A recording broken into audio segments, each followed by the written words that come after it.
Hello, my name is Sarah. Welcome to my channel. Today I'll be doing a review on alcohol-based markers, two different brands, Copic and Prismacolor. This is a beginner's review because I have never before used alcohol-based markers. The only markers I've ever tried are just the regular water-based Crayola, things like that. I've never tried any of the alcohol-based ones. So I'm going into this without any preconceived notions about what it should be. I am familiar with Prismacolor as a brand. I've used their colored pencils for many years, but I have never used any of their markers. And I did receive both of these sets for Christmas from two different people, so I'm not gonna talk about price too much, but I did price check these each at Michael's over the weekend, and the Copics were $7.99 per pen.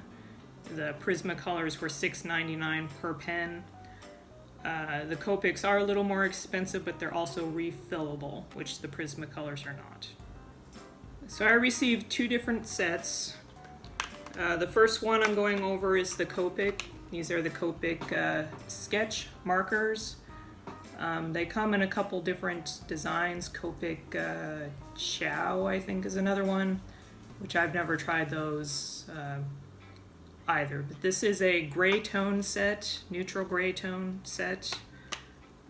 It has 5 markers in the set, as well as this little multi-liner. This is a 0.5 millimeter multi-liner, which the design and look of it is exactly that of like a micron pen. It performs exactly like a micron pen, so I don't see anything particularly different about that from any of the other pens that I've used in the past, but it is nice that they included it in the set. The Prismacolor pens came in this zip-up case. It came with a total of 24 colors. From a design standpoint, these products are very similar. The Copic markers come in kind of an oval shape. That's to keep them from rolling off of your work surface. The Prismacolors are round, but on each cap there's a little tab on both sides, which serves the same purpose. It'll stop it from rolling off of your work surface. So for rollerability, they're the same. Both of these sets are dual tip. They each have a chisel tip, which you can see there, the Prismacolor chisel tip is quite a bit larger than the Copic. And just generally, with the caps off, the Copic is a lot smaller. I'm not sure if that means it has a lot less ink in it or just the design of the pen itself. But the actual tip itself are significantly different on the chisel end. You can see there the differences in the width from the chisel tip. The opposite tip on the Prismacolored pens is a fine tip, whereas with the Copic it's a brush tip. I believe that Prismacolor, you can also get them with a brush tip. This particular set just didn't have that option. So for this set, fine tip and chisel tip. For this set, chisel tip and brush tip. I personally very much prefer the brush tip for blending purposes and also just for control. I just found it a lot easier to blend out and gradiate the tones with the brush tip as opposed to the fine tip. I personally never use chisel tips for anything. The type of art I do, I just don't use them that much. Chisels are if you want to fill in a lot of surface area with a single color, or make straight lines. Like if you're making a poster or something like that, you would use the chisel tip. So I definitely do prefer the Copic for the brush tip, but that is a personal preference, and I think you could get the Prismacolors with a brush tip if you bought them that way. Here I have my scratch paper of just the different colors that were available here in this Prismacolor set, as well as the gradient on those Copics. I can say without a doubt that the quality of your work will be determined more by the paper that you are using than by either of these sets that you are using. This is just regular drawing paper. It just soaked straight through. It absorbed all of the ink, which in turn gave it a streaky effect, similar to a Crayon or any other regular marker that you would use. So if you are going to put in the money to get these alcohol-based markers, I would strongly suggest that you get cardstock. The cardstock I'm using here is 100 weight cardstock.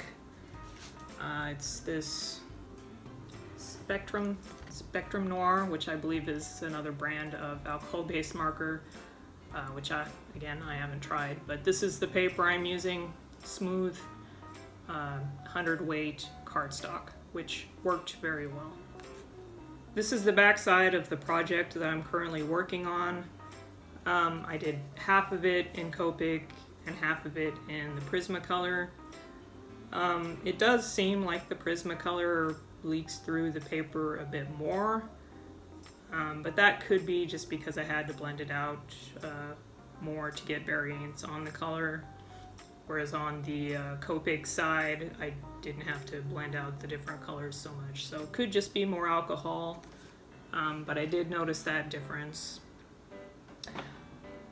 So I used just the Copics to blend out just the black and white there, and the Prismacolor, and I used Copic on this side as well to blend out the tones of color.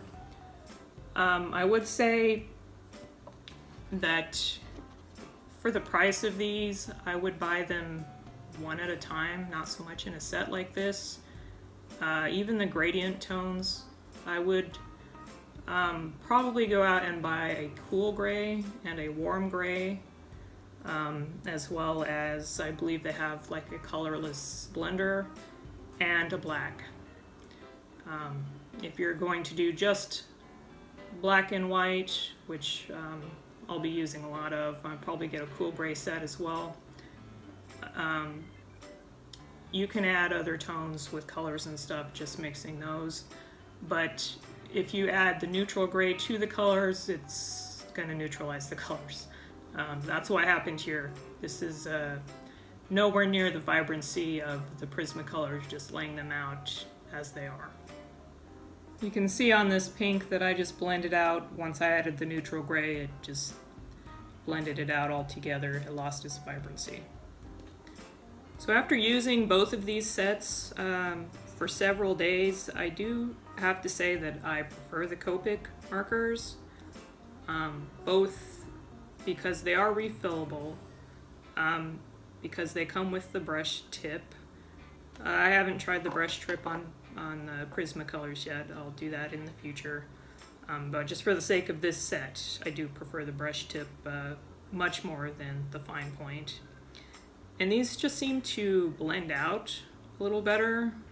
I don't know if they put more ink down on the paper, and actually on the project that I'm working on here, you can see a little speckles, like splatter marks, which I didn't put there, and they're all dark colors, so I know that was the Copic that did that. And I think that was just the force of opening them that caused that. And yeah, you can actually see there's a lot of ink on the end of that, and also in the cap.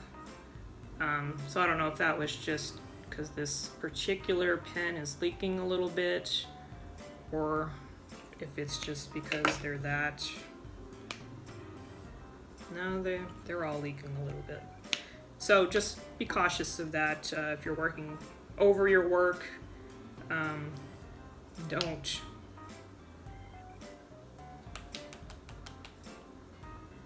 Yeah, actually, that did cause some splats right there. So be careful with that. If you're opening, closing your lids over your work, just a heads up there. I know that these types of markers are used a lot by people who do like comic book art, manga, things like that. So I think for that purposes, either of these would work, or even not so much a brand name, but you could start with something a little cheaper than either of these, but use the cardstock for sure. Yeah, I would just start small if you're on a budget. Either get you know, a different brand other than these, or just start out with maybe 1 or 2 blenders and just whatever colors you're going to be using for a particular project. Because these are pretty pricey pens as a set, and just as they are. So thanks for watching this review. I'm going to have a lot more art stuff coming out on this channel. I am going to finish this project, and I'll be starting a new one shortly, which will probably be a watercolor painting. I think I'm going to start recording some of my artistic process. So if you want to hang out with me, subscribe if you like. I don't have a set schedule of when I do videos, just whenever I feel like. So I'll see you guys around.